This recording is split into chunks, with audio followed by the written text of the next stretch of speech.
welcome to Gamer Girls vs. Gamer Guys. I'm Sam and this is Steven. And today we are chatting about a couple of things that are kind of limiting gamers, at least in some people's perspectives. We want you to let us know if you agree or disagree. For one, you've got Xbox One just announced with all kinds of restrictions on games. What's going on there?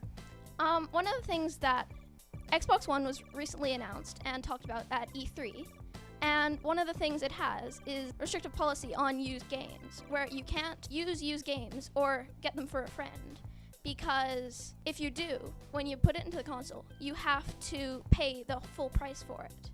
Did you see the Sony answer back video that they put out at E3 where it's just and here, an instructional guide on sharing games with friends. You know, soft music, and then the guy just, here's a game. Thanks, pal. Yeah, I saw Completely that. different policy. Yeah.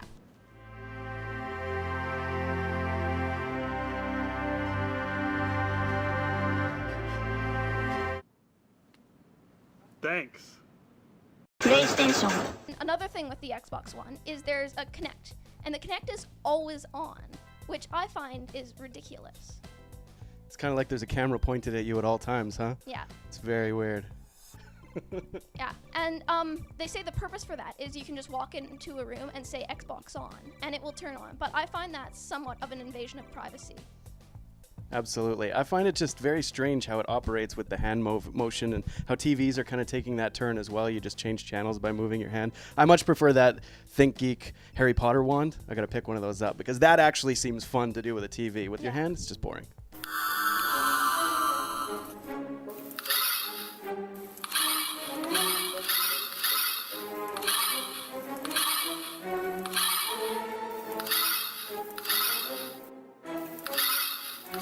After the large outcry from people about the Xbox One, Microsoft actually reversed some of its policies about it.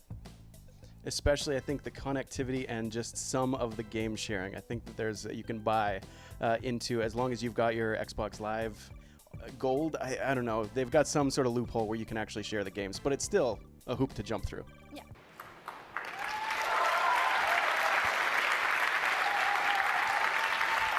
There you have it.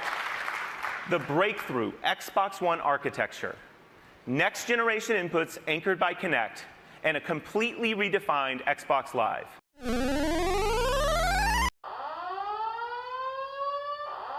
I'm Ash Cake Squiggle and this is Dylan, and today we are actually going to be doing the opposite segment to the Sam and Steve show, which was recorded not even 4 minutes ago. Sounds like a morning show. It kind of does, Yeah. eh? Sam and Steve show. Yeah, Troy and I bet in the... Oh, okay, no, we might get sued for that one. So what are we talking about today?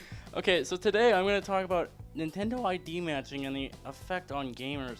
So YouTube has this thing called ID matching system, and Nintendo joins this, and that means if a video is 10 minutes or longer, and has Nintendo content, no one can get money off it if you're the creator.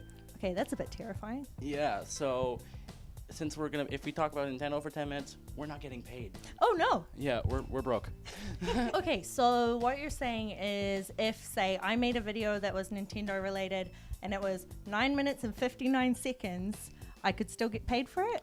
Well, that is if Nintendo says so, because the other thing is when you have a ID matching system, it usually gets time-stamped.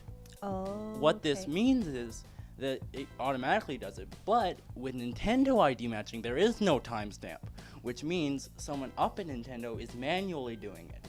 Okay, So they might do the little, is this worth getting money from or not?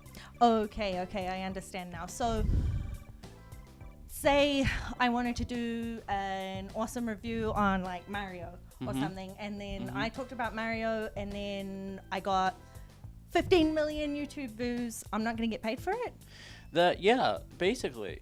If it's to a certain point, yeah, they're not paying. You're not getting paid at all. That's crap. That's really crap. Yeah.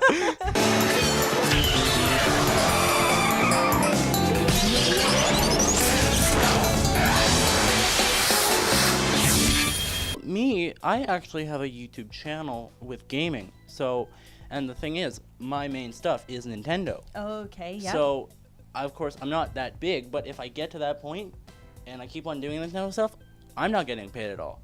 And that really sucks, but you have to deal with it. I'm just hoping Nintendo realizes that they screwed up and they try to fix it. Kind of like Xbox did. Yeah, to a certain extent. Yeah. So, Yeah. um, I'm still not getting Xbox though. no, I wouldn't get an Xbox either, to be honest. But we won't go there. I don't think. No. So what do you think that means for the future of your gaming? Do you think you'll change consoles? Well, the thing, yeah, I could, but the other thing is, I've been a Nintendo guy my whole life. Yeah. Like honestly, I remember when I was younger, there's a PlayStation right there, and then there's Double Dash right there. Yeah, exactly. So I'm like, do I want to stay with my good company that I've known for years, or do I want to switch? Because that can actually be scary.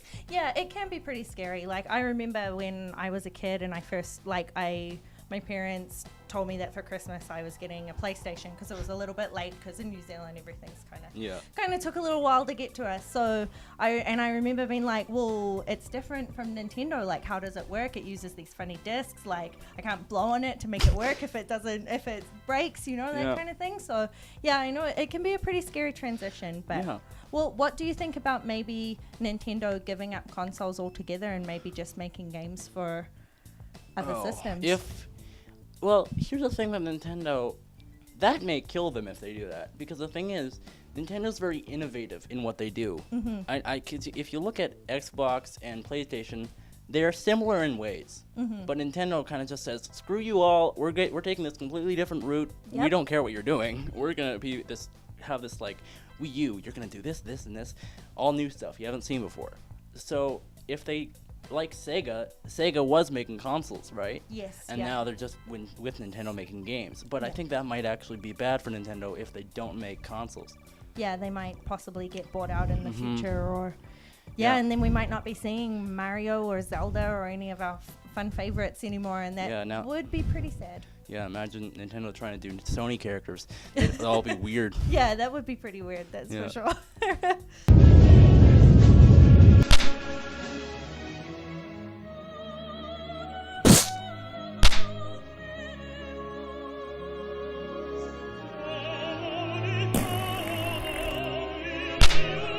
That was Gamer Girls versus Gamer Guys, talking about the Nintendo fiasco that's kind of going on at the moment. So where can we get in touch with you, Dylan? I'm on YouTube at Drybow76. So there I'm doing gaming stuff, Let's Plays, and multiplayer stuff with friends. I have friends. Amazing. I don't. Yeah. So you can find me there, and it's all Nintendo stuff, so I'm not getting paid. Okay, so yeah, let's hope that Nintendo starts to, kind of pulls back from this ID thing so that Dylan can get paid. And we can all get paid. Then we can all get paid, because I'd like to get paid, because maybe I won't get paid because I'm wearing this t-shirt. Yeah. It's probably been over 10 minutes, so... Probably. Cut it short, quick. Do it. Well, that wraps up this edition of Gamer Girl versus Gamer Guy, where we're talking about restrictions on games. Should the parent companies be doing that to gamers, or should they just let them play the games and make all the money show up in their bank accounts? Let us know in the comments below, and you can also get in touch with us all over the internet, twitter.com/YMMpodcast. We're on facebook.com/YMMpodcast, and the email is show@YMMpodcast.com. It's been awesome to hang out today. I'm Steve. I'm Sam. You can contact me at PinkyRock7 on Twitter. And that's it. So get in touch with us. What game is your favorite game?